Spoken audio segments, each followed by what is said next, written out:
शासन ने UP board के 9वीं से 12वीं तक के पाठ्यक्रम 30% कम कर दिया है। पहले के मुकाबले बचा हुआ 70% पाठ्यक्रम 3 भागों में पढ़ाया जाएगा। नियमित कक्षाएं शुरू न हो पाने की समस्या को देखते हुए माध्यमिक शिक्षा परिषद ने शासन के पास पाठ्यक्रम कम करने का प्रस्ताव भेजा था, जिसे शासन ने मंजूरी दे दी। कोरोना महामारी की वजह से शैक्षिक सत्र 2020-21 में अभी तक स्कूलों में कक्षाओं का संचालन शुरू नहीं हो पाया है, जबकि शासन ने 15 जुलाई से ऑनलाइन कक्षाएं संचालित करने का आदेश दे रखा है। लेकिन कॉलेज के साथ काफ़ी विद्यार्थी ऐसे हैं जो संसाधनों के अभाव में ऑनलाइन पढ़ाई की हालत में नहीं है। इसको देखते हुए पाठ्यक्रम कम करने पर मंथन किया जा रहा था। उप मुख्यमंत्री डॉक्टर दिनेश शर्मा ने बताया कि शेष 70% पाठ्यक्रम को 3 भागों में बांटकर पूरा कराया जाएगा। पहले भाग में पाठ्यक्रम का वह भाग लिया जाएगा जिसे कक्षावार, विषयवार और अध्यायवार वीडियो बनाकर ऑनलाइन पढ़ाया गया है। उसको स्वयं प्रभा चैनल और DD-UP से भी प्रसारित किया गया है। पाठ्यक्रम कम होने से 1 करोड़ 10 लाख से अधिक विद्यार्थियों को राहत मिलेगी। इसके अलावा और क्या कहा उप मुख्यमंत्री डॉक्टर दिनेश शर्मा ने, आइए आपको उनका बयान भी सुनवाते हैं। जो समस्त परीक्षाएं लॉकडाउन से पूर्व संपन्न करा ली गई थीं, जिनके मूल्यांकन के पश्चात परिणाम भी जारी कर दिए गए थे, वे परिणाम यथावत रहेंगे। कुछ जगह हमारे रिजल्ट निकल गए थे, जैसे सिद्धार्थ विश्वविद्यालय में, तो वो परिणाम यथावत रहेंगे। इनमें जो परीक्षाओं पर जो नियम लागू होते थे, पहले लागू होते थे, वही लागू होंगे। लेकिन कुछ परीक्षाएं लॉकडाउन से पूर्व संपन्न कर ली गई थीं, लेकिन बाकी उसकी नहीं हो पाई थीं। उनके मूल्यांकन उनके अंक के अंतिम परिणाम में सम्मिलित किए जाएंगे। मान लें गणित अंग्रेजी की परीक्षा हो चुकी थी और बाकी के विषय की नहीं हुई, उदाहरण के तौर पे, तो जो गणित और अंग्रेजी में नंबर आएंगे उनको जोड़ दिया जाएगा और बाकी के अंक को जो दूसरी प्रविधि है उसके अनुसार उसमें सम्मिलित किया जाएगा। सभी संकायों के विभिन्न कक्षाओं के छात्रों को जो 18 मार्च 2020 के पूर्व संबंधित विश्वविद्यालय द्वारा संपन्न कराई गई परीक्षा के प्रश्न पत्रों के मूल्यांकन के आधार पर अपनी कक्षा के प्रत्येक विषय में पृथक पृथक उत्तीर्ण की है तथा बैक पेपर के लिए अर्ह हैं, उन्हें अगले वर्ष जो अगले वर्ष की परीक्षा होगी उसमें अगले वर्ष में या जो अगला वर्ष सेमेस्टर होगा उसमें प्रोन्नत कर दिया जाएगा। यानी जो परीक्षा दे चुके हैं उनमें अगर वो पास हैं या उनमें वो बैक पेपर के लिए अर्ह हैं तो उनको पास कर दिया जाएगा, उनको उसमें नंबर जोड़ दिए जाएंगे। इसी तरीके से कोविड-19 की महामारी से बचाव के लिए जो अंतिम सेमेस्टर है उसके लिए जो हम लोगों ने कोशिश की है वो ये कि निर्धारित प्रोटोकॉल के अंतर्गत जो दिशा निर्देश का अनुपालन करते हुए सितंबर 2020 के अंत तक ऑफलाइन का मतलब है पेन या पेपर्स के द्वारा या ऑनलाइन या मिश्रित ऑनलाइन और ऑफलाइन दोनों को मिलाकर विधा से अवशेष परीक्षाएं संपन्न कराई जाएं। UGC के द्वारा जो दिशा निर्देश जारी किए गए हैं उनका अक्षरशः पालन करने की बात हमने कही है, लेकिन UGC के मानक जो जहां पर लागू नहीं होते वहां हमने 4 सदस्यीय एक कुलपतिगण की एक समिति बनाई थी, उप समिति बनाई थी। उस समिति ने जो अपने निर्णय दिए हैं उनको हमने लागू किया है। कुलपति के द्वारा जो समिति है उसने परीक्षाओं को कैसे कराया जाए या प्रमोशन दिया जाए उसके बारे में जो अपनी राय दी है उसको, या UGC के द्वारा जो गाइडलाइन जारी की गई है जहां जो लागू हो सके, ये विश्वविद्यालय के कुलपति पर निर्भर करेगा कि वो कौन सी नीति को अपनाते हैं। UGC के द्वारा क्योंकि जो कहा गया था कि जो पिछले उसमें जो मिड टर्म परीक्षा है या जो असेसमेंट है या अन्य प्रकार से जो अंक मिले गए हैं, जो आंतरिक मूल्यांकन है उनके आधार पे, तो उनको 50% और 50% जो परीक्षा में अर्जित किया उनको जोड़ने की बात कही गई थी। तो अगर किसी भी विश्वविद्यालय में या महाविद्यालय में यूजीसी की गाइडलाइन के द्वारा दिए गए दिशा निर्देशों के अनुसार व्यवस्था लागू नहीं है, तो हमारी जो विश्वविद्यालय के कुलपति की अध्यक्षता में कमेटी, तनेजा जी की अध्यक्षता में 4 सदस्यीय कमेटी बैठी थी, उसकी जो रिपोर्ट है उसको हम लागू करेंगे। इसमें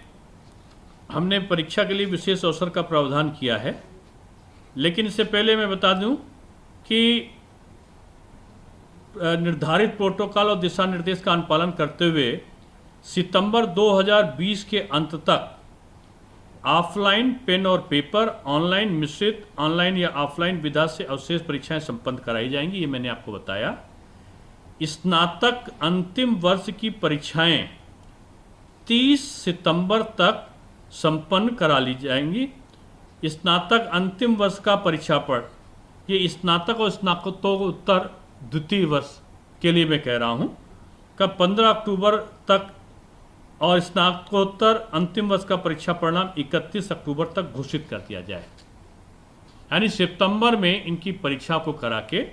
और 15 अक्टूबर को स्नातक की और स्नातकोत्तर की 31 अक्टूबर तक उनका परीक्षाफल घोषित कर दिया जाए, ये हमने तय किया है। ऑफलाइन कराना है, ऑनलाइन कराना है, या ऑफलाइन ऑनलाइन दोनों को मिक्सचर मिला के कोई प्रोसीजर है कराना है, ये कुलपतिगण पे हम लोगों ने छोड़ दिया है कि वो अपने निर्णय करके उसके अनुसार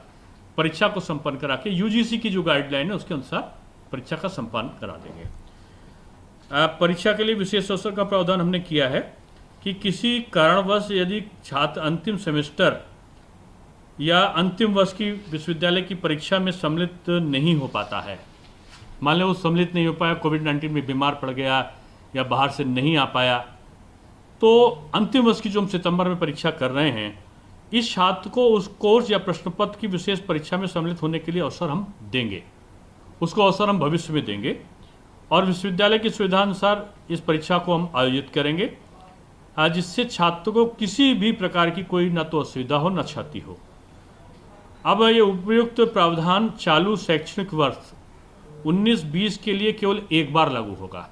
ऐसा नहीं कि हम हर बार इसको लागू करने जा रहे हैं। और अंतिम वर्ष का जो सेमेस्टर है, अंतिम सेमेस्टर है या अंतिम वर्ष के छात्रों के लिए प्रश्न पत्र का बैकलॉग है, इसके लिए हमने अंतिम सेमेस्टर या अंतिम वर्ष का बैकलॉग के अंतर्गत आने वाले छात्रों को ऑफलाइन पेन या पेपर या ऑनलाइन मिश्रित, ऑनलाइन ऑफलाइन मोड के आधार पर व्यवहारिकता या उपयुक्तता के दृष्टिगत अनिवार्य रूप से परीक्षाएं संपन्न कराई जाएंगी। ये परीक्षाएं अनिवार्य रूप से हम अंतिम सेमेस्टर की या अंतिम वर्ष की परीक्षाओं को संपन्न करा रहे हैं। प्रथम और द्वितीय जो प्रथम वर्ष है या द्वितीय सेमेस्टर है, उसके लिए हम लोगों ने जो प्रावधान किया है कि विश्वविद्यालय की गाइडलाइन कहती है कि प्रथम वर्ष के छात्रों के परिणाम 100% आंतरिक मूल्यांकन के आधार पर घोषित किए जाएं। तो जहां पर आंतरिक मूल्यांकन की प्रावधि है, कुलपतिगण उस प्रावधि को अपना सकते हैं। अगर नहीं है या वो हमारे उसको ऑप्ट करना चाहते हैं प्रावधि को, तो हमने जो समिति की रिपोर्ट है उसके आधार पर हमने कहा है कि समस्त संकायों के प्रथम वर्ष के छात्र जो हैं प्रोन्नत किए जाते हैं, वे छात्र 2020-21 की द्वितीय वर्ष की परीक्षा में सम्मिलित होंगे तथा संबंधित विश्वविद्यालय के नियमों के अंतर्गत यदि वे सभी विषयों में पृथक पृथक उत्तीर्ण पाए जाते हैं, तो इसके द्वितीय वर्ष के समस्त विषयों के प्राप्तांकों का औसत अंक ही उनके प्रथम वर्ष के जो अवशेष विषयों प्रश्न पत्रों का प्राप्तांक उनको माना जाएगा। इसका सीधा से तात्पर्य यह है कि जो प्रथम वर्ष के या प्रथम सेमेस्टर के लोग होंगे, उनके लिए जो द्वितीय वर्ष की परीक्षा हम वहाँ पर करेंगे, तो द्वितीय वर्ष की जो परीक्षा हमारी वार्षिक परीक्षा के साथ में होगी, तो उसमें जो अंक आएंगे उसी के औसत अंक उनमें दिए जाएंगे। जो सेमेस्टर होगा, जो द्वितीय सेमेस्टर होगा, उसमें प्रथम सेमेस्टर के अंतर्गत जो विषयों का प्रथम सेमेस्टर हमारे हो चुके होंगे ज़्यादातर जगह पे जहाँ जिस यूनिवर्सिटी में सेमेस्टर सिस्टम लागू है, तो उनमें प्रथम सेमेस्टर के अनुसार जो प्राप्तांक होंगे उनके औसत प्राप्तांकों को हम लोग द्वितीय सेमेस्टर 2020 में परीक्षाएं जहां संपादित नहीं हो सकी हैं उनके अवशेष विषय और विषय प्रश्नपत्रों के प्राप्तांक हम माना जाएगा। इसी तरीके से हम लोगों ने जो अलग अलग किया है कि यदि 2021 में द्वितीय वर्ष चतुर्थ सेमेस्टर की परीक्षा में सम्मिलित होने वाला छात्र कुछ विषयों में प्रथम उत्तीर्ण होते हुए बैक पेपर इम्प्रूवमेंट परीक्षा के लिए अर्ह पाया जाता है, तो इस छात्र द्वारा उत्तीर्ण किए गए समस्त विषयों के प्राप्तांकों का औसत अंक ही उसके प्रथम वर्ष द्वितीय सेमेस्टर के विषयों का प्राप्तांक माना जाएगा। सीधा सा तात्पर्य यह है कि हमने जहां इंटरमीडिएट कक्षाओं की परीक्षा के लिए विकल्प दिए हैं, पहला विकल्प कि इंटरमीडिएट कक्षाओं के छात्रों की सेमेस्टर परीक्षाओं का परिणाम विश्वविद्यालय अनुदान आयोग की दिशा निर्देश के अनुसार 50% विगत परीक्षा परिणामों के आधार पर तथा 50% आंतरिक मूल्यांकन के आधार पर घोषित किया जाए। वहीं दूसरा ऑप्शन हमने दिया है कि समस्त संकायों के द्वितीय वर्ष या चतुर्थ सेमेस्टर के ऐसे छात्र जो उपरोक्त प्रस्तर में प्रदत्त व्यवस्था के अनुसार तृतीय वर्ष पंचम सेमेस्टर के प्रोन्नत किए जाते हैं, ऐसे छात्रों के प्रथम वर्ष 2019 प्रथम तृतीय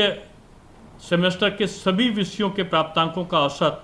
उनके द्वितीय वर्ष 2020 का, जिसको मैं कह रहा हूं चतुर्थ सेमेस्टर 2020 के उन अवशेष विषयों प्रश्नपत्रों का प्राप्तांक माना जाएगा। विकल्पों पर विचार करते हुए विश्वविद्यालय द्वारा अपनी परिस्थितियों के अनुसार यथोचित निर्णय लिए जाने हैं। यानी जो ऑप्शन मैंने दिया है, हमारी उत्तर प्रदेश शासन ने दिया है, उसमें विश्वविद्यालय अनुदान आयोग की गाइडलाइन के अनुसार या हमारी समिति के अनुसार जो भी ऑप्शन वो उनके वहाँ फिट बैठता है विश्वविद्यालय, तो विश्वविद्यालय अपनी परिस्थितियों के अनुसार ये सोचित निर्णय लेंगे। और इसमें विश्वविद्यालयों द्वारा ये मुख्य बात है कि उत्तर प्रदेश के जो उपरोक्त दिशा निर्देश हमने दिए हैं, ये विश्वविद्यालयों में संचालित कला, विज्ञान, वाणिज्य, विधि एवं कृषि विषयों के स्नातक परास्नातक पाठ्यक्रमों के संदर्भ में है। इसमें अभियंत्रण एवं प्रबंधन को हमने नहीं जोड़ा है। अभियंत्रण और प्रबंधन के स्नातक और परास्नातक पाठ्यक्रमों के संदर्भ में प्राविधिक शिक्षा विभाग, क्योंकि वो AICTE से गवर्न होते हैं, तो ये प्राविधिक शिक्षा विभाग जो निर्णय लेगा, उत्तर प्रदेश द्वारा जारी दिशा निर्देश वही लागू होंगे। यानी मैनेजमेंट और इंजीनियरिंग को छोड़ के बाकी हमारे जो संचालित कला है, विज्ञान है, वाणिज्य है, विधि है एवं कृषि विषय हैं, उनमें ये हमारे प्रावधान लागू होंगे। और इनके साथ साथ जो विश्वविद्यालय हैं उनसे ये अपेक्षा की गई है कि विश्वविद्यालय उक्त मार्गदर्शी गाइडलाइन विकल्पों को ध्यान में रखते हुए अपनी परिनियमावली एवं अपने छात्रों की आवश्यकता के अनुरूप अपने कार्य परिषद या सक्षम जो प्राधिकारी के स्तर हो उसमें वो सम्यक विचार कर निर्णय लेकर परीक्षा के कार्यक्रम के साथ अपनी कार्य योजना को 23 जुलाई तक उत्तर प्रदेश शासन को उपलब्ध कराएंगे। यानी जो प्रथम और द्वितीय वर्ष की परीक्षाएं होनी थी उनमें प्रमोशन देने की बात हमने की है। जो तृतीय वर्ष की परीक्षा है उसके लिए UGC की गाइडलाइन के अनुसार परीक्षा का स्वरूप क्या हो, किस प्रकार वो ऑफलाइन पेन और ऑनलाइन दोनों के द्वारा, ऑफलाइन के द्वारा क्या स्वरूप होगा, ये विश्वविद्यालय स्तर पे निर्णय लेके वो परीक्षाओं को संपादित करा सकते हैं। हमारा सत्र नियमित रहे, सत्र अनियमित ना होने पाए, इसके लिए ये तमाम प्रावधान किए गए हैं। वार्षिक परीक्षा में अवसर होगा। जब हमारी वार्षिक परीक्षा होगी तो उसके साथ हम अन्य परीक्षा भी करा सकते हैं कि जो विद्यार्थी अपने प्रमोशन किए जाने वाले अंक से अगर किसी कारण से संतुष्ट नहीं होंगे तो उन्हें पुनर्परीक्षा देने का अधिकार होगा। यानी जो 2019-20 में परीक्षा देने के लिए अहर थे और उनको प्रमोशन दिया गया है, अगर वो प्रतिशत के आधार पे या यूजीसी गाइडलाइन के अनुसार जो दिए गए प्रावधान में संतुष्ट नहीं होंगे तो उनके पास में एक ऑप्शन होगा कि वो दोबारा से परीक्षा को दे सकते हैं। तो ये कुल मिला के उच्च शिक्षा विभाग के द्वारा जो ये किया गया था, इसमें हमने आज इसलिए घोषणा करना चाहा कि ये जो हमारे नियम हैं ये लागू होंगे, लेकिन मैनेजमेंट के संबंध में और इंजीनियरिंग के संबंध में जो हमारा प्राविधिक शिक्षा विभाग है वो निर्णय लेगा, वो मान्य होगा। ये हमारा उच्च शिक्षा विभाग के बारे में था। माध्यमिक शिक्षा के बारे में भी हमने हमारा सत्र नियमित चले, इसके लिए एक महत्वपूर्ण निर्णय लिया था कि उत्तर प्रदेश सरकार के द्वारा ये कहा गया कि माध्यमिक शिक्षा बोर्ड के पाठ्यक्रम को 30% कम करने का हमने निर्णय लिया है। हमारा सत्र नियमित हो, बच्चों के पठन पाठन की प्रक्रिया सरल बने, इसको देखते हुए, कोरोना की महामारी को देखते हुए हमने पाठ्यक्रम में 30% की कमी कर जो बचे हुए 70% पाठ्यक्रम को 3 भागों में विभाजित किया है। इनमें कक्षाएं संचालित की जाएंगी। पहले भाग में वो होगा जिसमें कक्षावार, विषयवार, अध्यायवार वीडियो बनाकर ऑनलाइन पढ़ाया जाएगा एवं स्वयं प्रभा चैनल एवं दूरदर्शन यूपी पर ये प्रसारित किए जाएंगे। दूसरे भाग में पाठ्यक्रम का वो भाग होगा जो छात्र द्वारा स्व अध्ययन किया जा सकता है जिसका, और तीसरा भाग में पाठ्यक्रम का वो भाग होगा जो प्रोजेक्ट वर्क के माध्यम से छात्रों द्वारा किया जा सकता है। आप जानते हैं कि माध्यमिक शिक्षा विभाग में 10 महीने पहले ही हम लोग अपना